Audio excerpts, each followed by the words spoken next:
Halachot, Hazak ou Baruch Rabotai, Besorot Tovot. On est le 25 Tevet aujourd'hui. Et dans la paracha de cette semaine, après les plaies, chaque fois il y avait une semaine de plaies et 3 semaines de pause, comme nous raconte le Midrash. Et quand Pharaon il pouvait plus, il appelait Moshe, s'il te plaît, prie pour arrêter la plaie sur nous.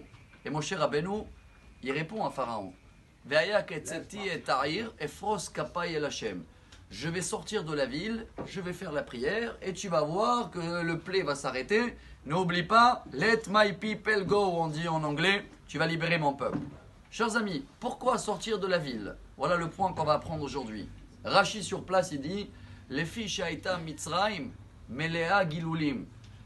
Dans l'endroit où il était, Moshe Rabbeinu, dans cette ville où il y avait Pharaon et les Égyptiens, il y avait une influence tellement forte que la prière, elle n'est pas bonne. Alors Moshe Rabbeinu, il voulait sortir de cette fréquentation qui est tellement forte pour être libre pour prier. Chers amis, aujourd'hui, le 25 Tevet, c'est la Iloula d'un des grands sages de les dernières générations de Moussar.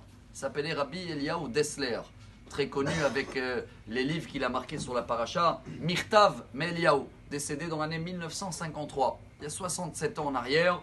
Et lui nous apprend que, chers amis, selon le Maïmonide, le Rambam, dans le Halachot Derot, il y a un chapitre spécial qui parle Derot, c'est la sagesse. Et là-bas, il nous amène Teva Adam liot nimshach achar svivato v'chaverav. La fréquentation. Voilà où le libre arbitre commence et après c'est des conséquences.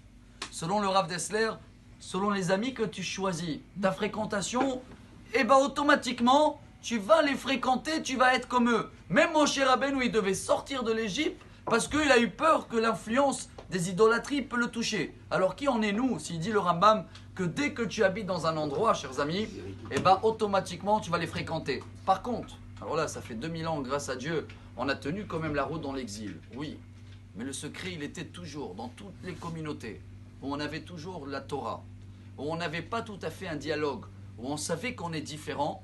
Là, on peut tenir la route. Pour terminer avec la métaphore, un exemple, imaginez-vous quelqu'un qui a un poulailler. Toute la journée, il est avec les coqs ou les poules. Est-ce que un jour, il va se mettre à faire cocorico?